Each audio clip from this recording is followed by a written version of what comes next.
Sharma bringing to you top news of the week. The World Health Organization WHO has approved the first malaria vaccine RTS as AS01 in the world. It will start from African countries most affected by the malaria. After this, the focus of WHO will be on funding arrangements to make malaria vaccine worldwide so that this vaccine can reach every needy country. After this, the governments of the respective countries will decide whether they include the vaccine in measures to control malaria. The malaria vaccine RTS AS01 was used in 2019 as a pilot program in Ghana, Kenya and Malawi. Under this, 23 lakhs children were given the vaccine. Based on its result, the WHO has now approved the vaccine. This vaccine was first made in 1987 by the GSK company. According to the result of the pilot project, the malaria vaccine is safe and can prevent 30% of serious cases. The WHO recommends giving children in sub-Saharan African countries 4 doses of malaria vaccine by the age of 2. According to the WHO, 4 out of every 10 malaria cases can be prevented by the vaccine and 3 out of 10 people can be saved in serious cases. The impact of rising crude oil prices in the international market every day is making its mark on the domestic market. State-run oil companies have hiked petrol diesel rates. Petrol prices have gone up by 30 paise per litre. On the other hand, diesel prices have increased by 34 paise per litre. Now, the petrol cost rupees 102.94 per litre in Delhi.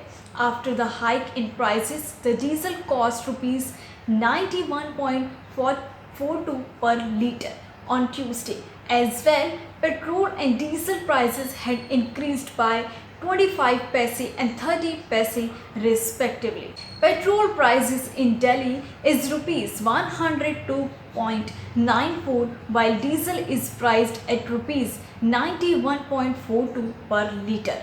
In Mumbai, petrol is priced at rupees 108.96 and diesel at rupees 99.17 per litre. In Calcutta, petrol costs rupees 103.65 and diesel sells at rupees 94.53 a litre. In Chennai, petrol is priced at rupees 100.49 while diesel costs rupees 95.93 a litre. Crude oil prices have crossed record levels in the international market.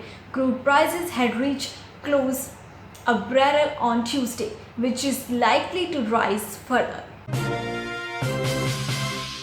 Union Transport Minister Nitin Gadkari on Monday said he was planning to bring a law under which only the sound of Indian musical instruments can be used as a horn of vehicles.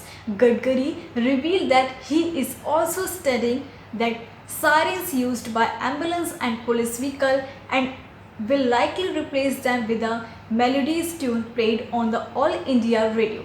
Taking note of the ever-increasing noise pollution, Gadkari also said that such sounds are harmful to the ears. An artist composed a tune of Akashvani All India Radio and it was played early in the morning. I am thinking of using that tune for ambulance so that people feel pleasant. It is so irritating, especially after ministers pass by, the sirens are used at full volume. This also harm the ears. Gadkari also said he had made 6 airbags compulsory for vehicles. The World Health Organization WHO has refused to grant ICMR Bharat Biotech's COVID vaccine Covaxin emergency use listing, creating a major setbacks for India's effort to take its indigenous COVID vaccine to the global stage. All India People's Science Network notes with sorrow and grave concern that the World Health Organization has not granted emergency use listing EUL for ICMR Bharat Biotech's Covaxin. The statement by AIPSN read, Indian mover planning to travel abroad will also face issues as Covaxin is not recognized by WHO, which can prove to be a problem for students who were planning to study in other countries. AISPN also criticized Bharat Biotech and the makers of Covaxin for approaching the Drugs Controller General of India DCGI with grossly inadequate data from clinical trials inviting rejections, followed by the behind-the-scenes arm twisting by the union government resulting in grant of. The network also warned not to repeat the same mistakes while granting approval to Giocovid, a vaccine for children in the 12 to 18 age group, since its trial results have not been made public yet. The Tourism and Sports Ministry is poised to start collecting a 500 Baht tourism fee for a tourism transformation fund next year, with the budget following a co-payment model. The Center for Economic Situation Administration last week approved the creation of the fund, which is expected to subsidize projects that transform the industry, focusing on high value and sustainable tourism. Tourism Authority of Thailand governor said the fee collection of 500 baht per person should start next year with the aim of collecting 5 billion within the first year, assuming 10 million foreign arrival in 2022.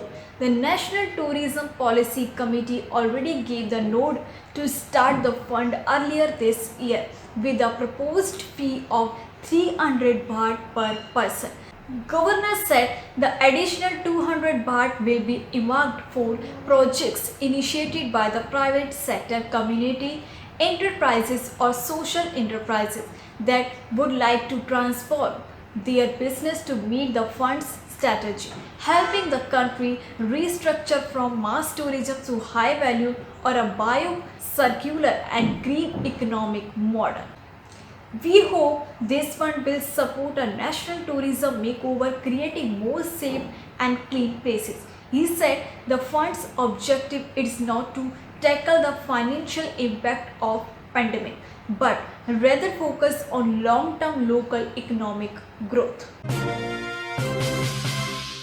FOCAB expects to generate tens of billions of baht from 1 million foreign arrivals over the next 6 months, tourism authorities announced on Thursday as they outlined their reopening timetable. Additional data was released about the performance of the Island Sandbox reopening scheme following its launch on July 1st.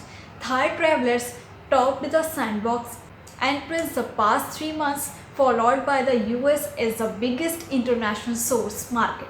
The Sandbox economic contribution during its first 3 months was 2.25 billion baht. As of September 29, Phuket 7,494 Thai travelers to the island since July, while travelers from the US accounted by 5,845, followed by those from Israel 5,414 and the UK 4,758. We expect the number of visitors will significantly increase in the final quarter, factoring in the quarantine reduction from 14 to 7 days. Starting from October, 3 conditions have been implemented comprising quarantine reductions, allowing group application for certificate of entry, which will enable tour operators to help clients process the entry forms, and allowing commercial flights from Russia at the end of the October. Governor said another 5 conditions require further discussion with related parties, including relaxing the high-risk contact rule for passengers boarding the same flight with the COVID-19 patients, reducing the RT-PCR test price, and reducing mandatory COVID insurance coverage from US. TED also plans to talk with the Foreign Ministry about the visa and COE system, which should be able to receive application 3 months in advance, up from the current 1 month. These were the top news of the week. Keep connected to the Indothai News.